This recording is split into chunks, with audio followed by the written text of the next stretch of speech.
Bab 6323. Melihat dorongan itu, Steve tanpa sadar bergumam. BBC melaporkannya tepat setelah mereka memberikan uang tersebut. Ini terlalu sensitif terhadap waktu. BBC. Charlie bertanya dengan rasa ingin tahu, apa yang dilaporkan BBC. Apakah berita itu melaporkan tentang keluarga Hawkins? Iya nih. Steve membuka ponselnya dengan cepat melihat-lihat berita, dan berkata kepada Charlie. Wade, Jenny Hawkins dari keluarga Hawkins sebenarnya menerima pelacakan penuh dan wawancara dari media. Semua fotonya ada di berita. Wanita tua ini cukup licik. Dia telah mengemas dirinya sendiri sebelum uangnya dibelanjakan. Meski Charlie tidak melihat isi beritanya, dia tidak terkejut. Dia tersenyum dan berkata, mereka telah menghabiskan $1 miliar AS. Jadi bisa dimengerti jika mereka mengemasnya sendiri. Steve tidak bisa menahan diri untuk tidak berkata. Tetapi dia tidak tahu bagaimana sikap para penculik ketika mereka melihat laporan berita ini. Suami dan putranya masih di tangan mereka. Bukankah dia khawatir pihak lain akan marah setelah melihat berita dan membunuh suami dan putranya? Setelah itu, dia menyerahkan teleponnya kepada Charlie dan berkata, Wade, lihat, banyak foto yang diambil oleh wartawan media di rumahnya. Itu membuktikan bahwa dia mungkin telah menghubungi media kemarin. Charlie mengambil telepon dan melihat-lihat isi berita dengan kasar. Isinya tidak lebih dari memperkenalkan hilangnya ayah dan anak Hawkins di luar negeri. Dan kemudian memperkenalkan para penculik yang menuntut $1 miliar AS. Dan kemudian melakukan rekam jejak skala penuh terhadap Jenny Hawkins. Dalam kata-kata media, mereka merekam seluruh proses istri dan ibu hebat ini mengambil keputusan sulit. Setelah membaca berita, Charlie hendak mengembalikan teleponnya kepada Steve ketika dia melihat telepon Steve mendapat dorongan lagi dari CNN. Judulnya adalah, Jenny Hawkins, istri, ibu, dan kepala keluarga yang menakjubkan.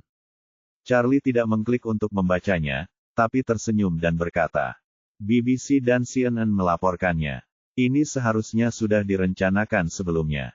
Sepertinya pasti ada master di belakangnya. Bagaimanapun, uang yang dikeluarkan tidak dapat menyelamatkan orang tersebut. Jadi mengapa tidak memanfaatkan kesempatan ini untuk mempromosikan dan mengemas diri Anda sendiri? Saat dia berkata, Charlie bertanya padanya dengan rasa ingin tahu. Ngomong-ngomong, apa hubungan antara wanita ini dan keluargamu? Steve berkata, dia adalah sepupu ayah saya dan putri paman saya. Hubungannya sangat jauh. Charlie mengangguk dan berkata dengan santai. Meski hubungannya sangat jauh, ayahmu masih secara khusus mengirimmu ke Aurus Hill untuk menemukannya. Dari sini terlihat bahwa ayahmu masih menganggap penting masalah ini. Dia mungkin pergi menemui ayahmu untuk mendiskusikannya. Mungkin ide ini diberikan oleh ayahmu. Steve mengerutkan kening, berpikir sejenak, lalu tiba-tiba menyadari. Wade, jika kamu berkata begitu, sangat mungkin bahwa membelanjakan satu uang akan menghasilkan lebih dari satu keuntungan. Ini selalu menjadi gaya ayahku dalam melakukan sesuatu. Charlie tersenyum dan berkata, sepertinya kamu masih sangat mengenal ayahmu. Steve tersenyum canggung. Lagi pula, dikatakan bahwa tidak ada seorang pun yang mengenal seorang anak laki-laki lebih baik daripada ayahnya. Dan tidak ada seorang pun yang mengenal ayah lebih baik daripada putranya. Saya sangat mengenalnya. Saat dia berkata, mata Steve menoleh dan bertanya pada Charlie. Wade, masalah ini sudah diberitakan di media. Saya khawatir ini akan menimbulkan masalah yang tidak perlu, bukan? Steve merasa karena ayahnya lah yang memberikan nasihat kepada Jenny di balik layar. Maka ini adalah kesempatan bagus untuk menyeret ayahnya ke hadapan Charlie. Saat ini, hubungan kepentingan antara ayah dan anak sangat rapuh.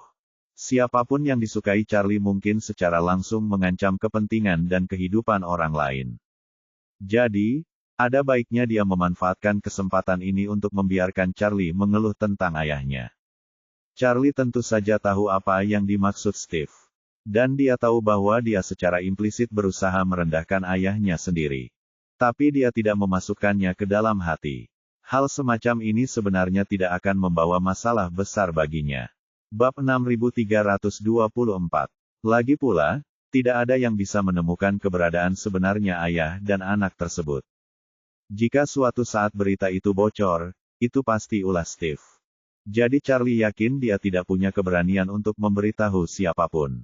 Namun, untuk memuaskan kepintaran Steve, Charlie berpura-pura tidak senang dan berkata, "Aku akan membuat ayahmu membayar harga atas kepintaran seperti ini di belakangku. Dalam beberapa hari, ketika saya pergi ke Eropa Utara, saya akan memberitahu dia apa artinya merugikan diri sendiri." Steve diam-diam senang dan dengan cepat mengungkapkan sikapnya. "Tetapi Tuan Wade, jangan khawatir karena saya satu-satunya orang luar yang mengetahui masalah ini. Saya akan merahasiakannya dan tidak akan membiarkan siapapun mengetahuinya. Bahwa masalah antara Hawkins dan putranya ada hubungannya denganmu." Charlie mengangguk. Saat ini, Orville mengetuk pintu dan masuk. Mengatakan kepada Charlie, "Tuan Wade, bisakah kita menyajikan hidangan panas sekarang?" Charlie melambai dan berkata, "Ayo, Orville, duduk dulu. Ada sesuatu yang ingin kukatakan padamu dan Steve." Orville segera duduk di sisi lain Charlie dan berkata dengan hormat, "Tuan Wade, beritahu saya jika ada yang ingin Anda katakan."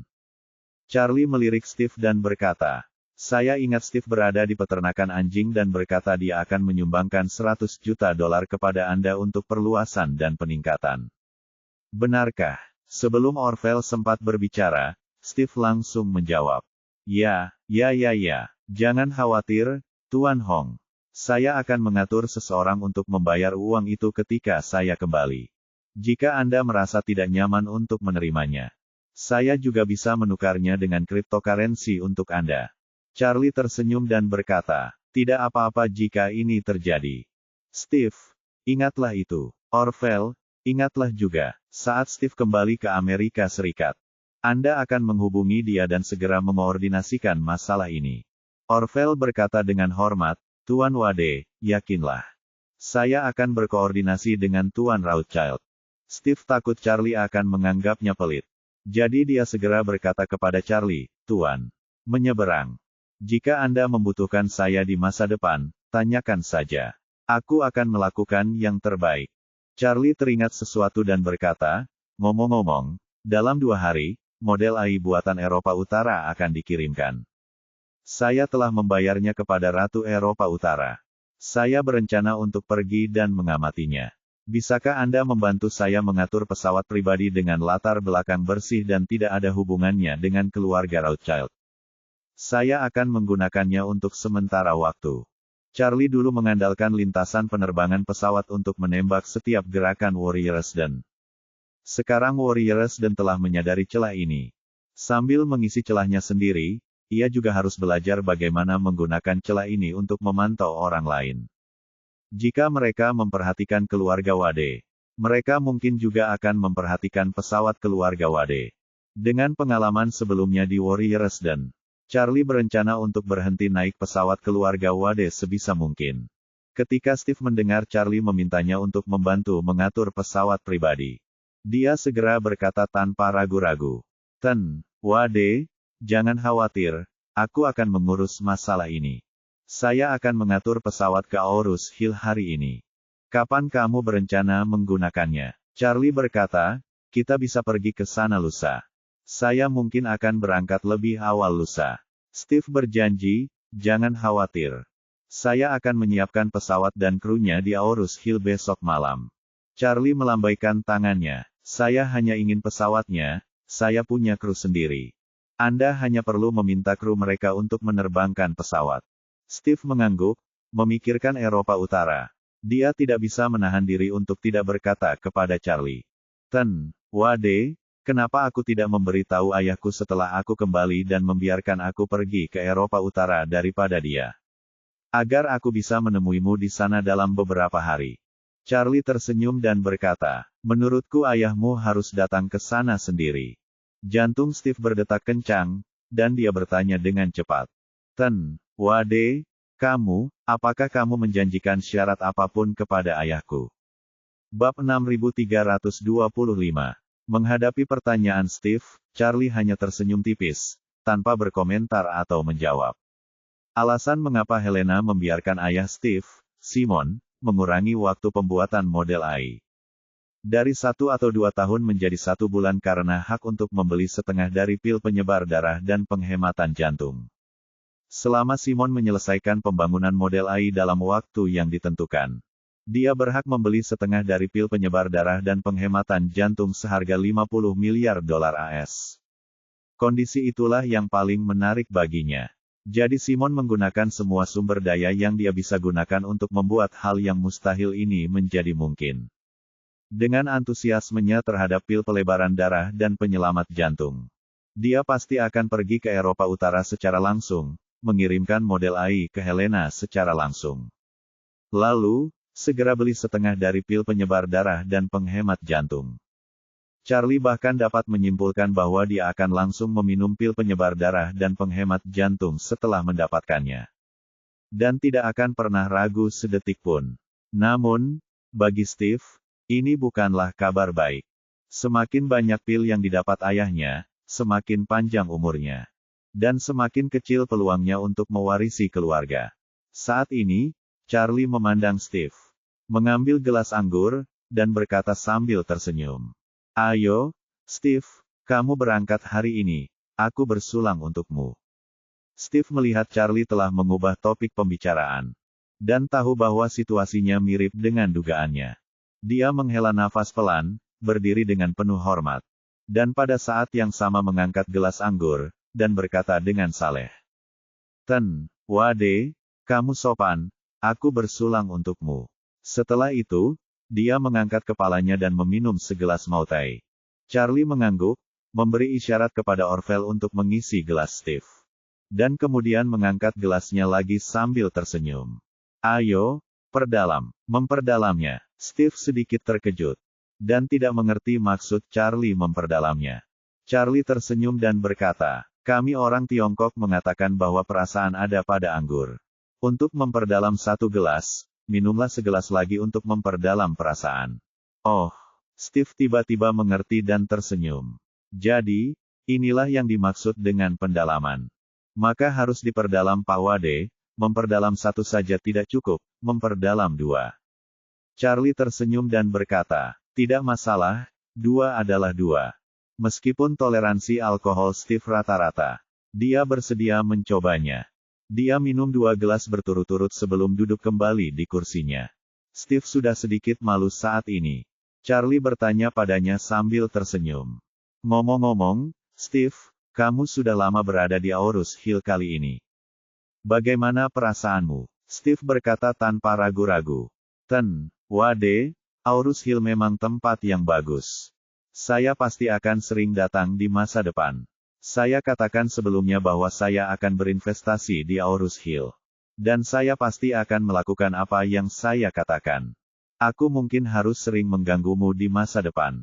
Charlie mengangguk, menepuk bahu Orville di sampingnya, dan tersenyum. Ngomong-ngomong, kamu sudah familiar dengan Orville. Saat Anda datang ke Aurus Hill di masa depan, sapa dia sebelumnya, dan dia pasti akan memperlakukanmu dengan baik. Orville tersenyum dan berkata, ya, Tuan Rothschild, kita semua adalah anggota keluarga. Dan Anda juga memiliki informasi kontak saya. Hubungi saya terlebih dahulu ketika Anda datang ke Aurus Hill di masa depan. Baiklah. Kita semua adalah anggota keluarga. Saya pasti akan menghubungi Tuan Hong terlebih dahulu. Steve mengangguk berulang kali, dengan senyum tak terkendali di wajahnya. Dia tidak mengerti kenapa, Orville jelas hanyalah adik laki-laki di samping Charlie. Dan dalam hal nilai, kekuatan, dan status sosial, dia lebih buruk 100.000 mil dari dirinya sendiri. Namun, ketika Orville mengucapkan kata, anggota keluarga, dia sebenarnya agak terharu dan bahkan sedikit tersanjung. Jadi dia segera mengambil gelas wine tersebut, berdiri, dan berkata kepada Orville, Ten, Hong benar, kita semua adalah anggota keluarga. Ayo, Tuan Hong, saya akan bersulang untuk Anda. Sekarang giliran Orville yang tersanjung. Dia berpikir pada dirinya sendiri. Ya ampun, aku mengikuti Tuan Wade. Ini benar-benar suatu kehormatan besar. Siapa yang mengira bahwa orang kedua di keluarga Rothschild akan bersulang untukku dengan segelas anggur? Minggu depan adalah peringatan kematian ayahku yang berumur pendek. Ketika aku pergi mengunjungi makamnya jika aku memberitahunya tentang hal ini di kuburannya. Dia akan melompat keluar dan menunjuk ke hidungku dan memarahiku karena membual. Steve melihat Orville duduk di sana sambil menyeringai dan tidak menerima roti panggangnya. Jadi dia dengan cepat berbisik, Tuan Hong, Tuan Hong. Bab 6326. Orville kembali sadar dan berkata dengan ekspresi menyesal. Hei, Tuan Rothschild, akan lebih baik jika Anda pergi beberapa hari kemudian. Kami tidak cukup dekat sebagai saudara. Setelah itu, dia segera berdiri. Mengangkat tinggi-tinggi gelas itu dan merentangkannya di depan Steve dengan susah payah. Dan berkata dengan lantang, Tuan Rothschild, aku bersulang untukmu. Steve berkata sambil tersenyum. Mari kita tidak bersulang lagi. Kita juga akan bersulang nanti. Memperdalam, harus memperdalam. Orville berkata dengan riang, lain kali kamu datang ke Aorus Hill. Datanglah ke sini segera setelah Anda turun dari pesawat. Aku akan mengadakan jamuan makan untukmu. Kita semua bersaudara, perlakukan saja tempat ini seperti rumahmu sendiri. Selama kamu berada di Aorus Hill, kamu bisa datang ke sini kapan saja kamu ingin makan. Dan mintalah koki memasak apapun yang kamu inginkan. Tidak perlu memesan, cukup minta mereka memasakkannya sesuai menu. Steve tiba-tiba menyukai suasana kuat sungai dan danau di meja anggur. Dan hatinya sangat bahagia, jadi dia berkata dengan sangat sungguh-sungguh. Di masa depan, jika Tuan Wade dan Tuan Hong punya waktu untuk datang ke Amerika, Anda harus menghubungi saya terlebih dahulu. Dan aku secara pribadi akan menemuimu di bandara. Dan lakukan semua pekerjaan penyambutan untuk kalian berdua. Setelah mengatakan itu, dia melihat ke arah Peter di samping, menepuk dadanya dan berkata, Ten Zhou, yakinlah, saya berbeda dari ayah saya. Dia adalah seorang lelaki tua keras kepala yang terobsesi dengan harta karun sepanjang hari. Aku tidak peduli tentang hal-hal ini. Barang antik itu berasal dari sini. Wajar jika mengembalikannya. Jika saya menjadi kepala keluarga Rothschild di masa depan, saya akan mengembalikan semua koleksi Tiongkok milik keluarga. Pada saat itu, Anda dapat kembali ke Amerika Serikat secara terbuka kapan saja tanpa harus melihat wajah siapapun. Saat mengatakan ini, Steve hanya bisa melirik ke arah Charlie. Ingin melihat bagaimana dia menanggapi kata-kata dan ambisinya yang berani. Meskipun Charlie memiliki senyum tipis di wajahnya saat ini. Dia berpikir dalam hatinya, benar saja, pria di seluruh dunia juga sama. Selama mereka minum terlalu banyak, mereka suka menyombongkan diri. Peter di samping juga tahu bahwa dibutuhkan waktu 20 hingga 30 tahun atau bahkan lebih lama bagi Steve untuk menjadi patriark. Jadi dia hanya mendengarkan kata-katanya untuk bersenang-senang. Jadi dia tersenyum dan mengangguk, mengangkat gelasnya, dan berkata, kalau begitu terima kasih sebelumnya, Tuan Rothschild. Steve berkata dengan serius, apa yang kamu katakan? Bukankah ini yang harus aku lakukan? Saya tidak bisa mengendalikan pemerintah Inggris dan keluarga kerajaan mereka.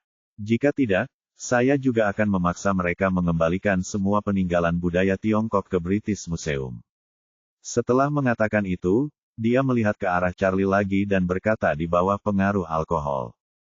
Ten Wade, bagaimana kalau saya menyewa beberapa tentara bayaran untuk mengambil kembali semua peninggalan budaya Tiongkok di British Museum? Charlie merasakan sakit kepala dan tersenyum tak berdaya. Inggris merampas peninggalan budaya Tiongkok. Tampaknya tidak pantas meminta orang Amerika untuk mengembalikannya untuk kita. Saya merasakan antusiasme Anda, tetapi cara ini tidak disarankan. Lebih tepat bagi Tiongkok untuk mengambil kembali barang-barang mereka di masa depan. Setelah makan, Steve dengan enggan mengucapkan selamat tinggal pada Charlie. Dan memulai perjalanannya kembali ke Amerika Serikat. Charlie mengirim Peter kembali ke Jalan Antik. Dan kemudian memerintahkan Orville untuk menempatkan penjaga rahasia di Jalan Antik untuk mengawasi toko Peter setiap saat untuk mencegah siapapun membuat masalah baginya. Setelah itu, dia menelepon Helena untuk memastikan waktu berangkat ke Eropa Utara. Di telepon, Helena memberitahu Charlie bahwa menurut perkiraan tim AI, Seluruh model akan diuji secara resmi untuk pengoperasian komprehensif besok pagi. Karena keseluruhan model disalin dari model Silicon Valley mereka. Tes pengoperasiannya tidak akan memakan waktu terlalu lama. Diperlukan waktu sekitar 2 hari untuk memilah semua detailnya. Dan bisa resmi dikirimkan dalam 3 hari. Sebagai pihak A, Helena secara pribadi akan menghadiri upacara pengiriman yang tidak ada ini dalam 3 hari. Dan Simon juga akan diam-diam turun ke lokasi sebagai perwakilan dari Partai B. Helena tahu bahwa Charlie pasti akan datang langsung ke Eropa Utara.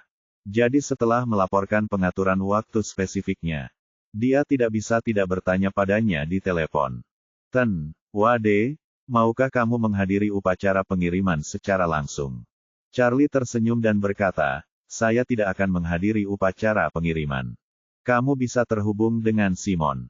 Di masa depan, kita masing-masing akan terhubung dengan satu orang dari ayah dan anak Rothschild. Anda akan terhubung dengan Simon dan saya akan terhubung dengan Steve. Setelah itu, Charlie berkata, tapi aku akan membawakan ramuan Simon terlebih dahulu.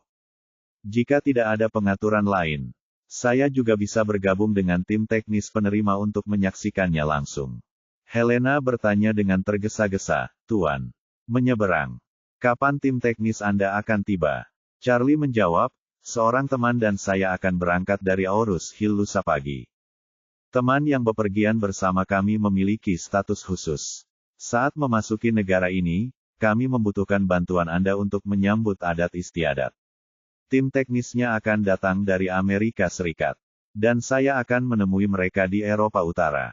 Helena berkata dengan penuh semangat. Baiklah, Tuan Wade. Saya akan membuat pengaturan terlebih dahulu dan menemui Anda di bandara terlebih dahulu.